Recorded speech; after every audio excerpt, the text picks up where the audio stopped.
Hello everybody, I am here to talk about option number 3 from week 2 of our math choice board. Again, this is option 3. It says identify the domain and range of the following graphs. And on your choice board or on your assignment, you were given 2 different graphs where you have to find the domain and range. So first, let's talk about what domain is. Domain is our x value, so our x's. We have to think about our coordinate grid, and if you think about your coordinate grid, your x-axis runs this direction. It runs from left to right. That is exactly how we read domain, from the left to the right. How far left to how far right.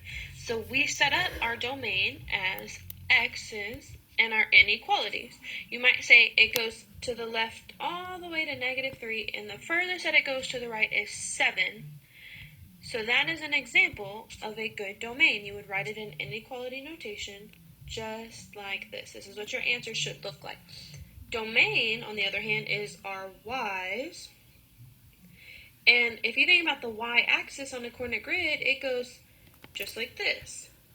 So instead of reading it from left to right, our range, we are reading from bottom to top. How far to the bottom does it go? How far low? And then how far to the top does it go? We would set it up with our y and our inequalities. We might say the furthest to the bottom that it goes is -5. The furthest to the top that it goes is 8.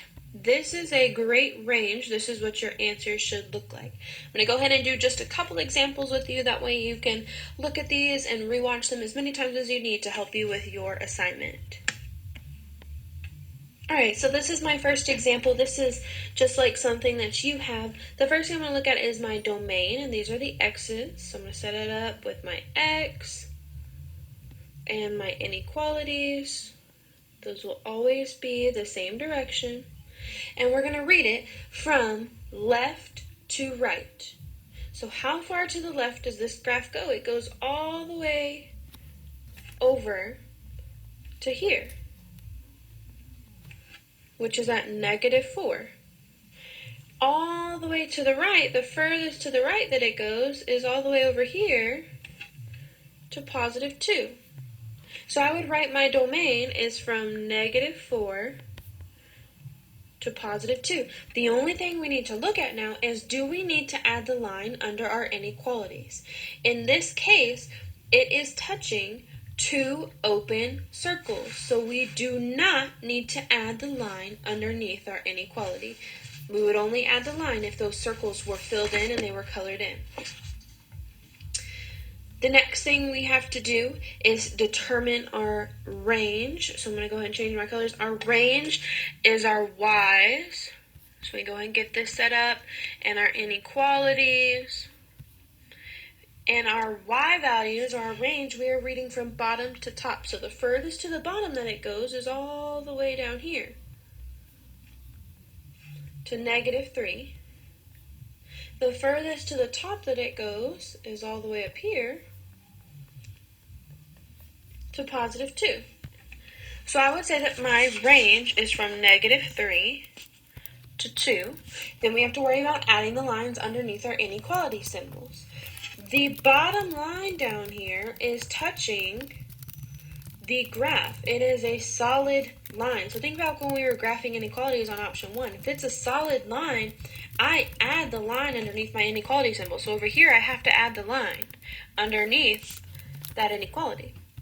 Now the line up here at the top is touching 2 open circles. So do we think we're going to add the line for the open circles? We don't.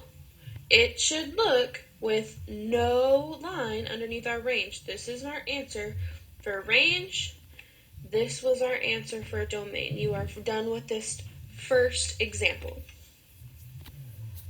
Here's our second example, our domain. I'm going to go ahead and get it set up with our x's and our inequalities. We need to read it from left to right. So the furthest to the left that this graph goes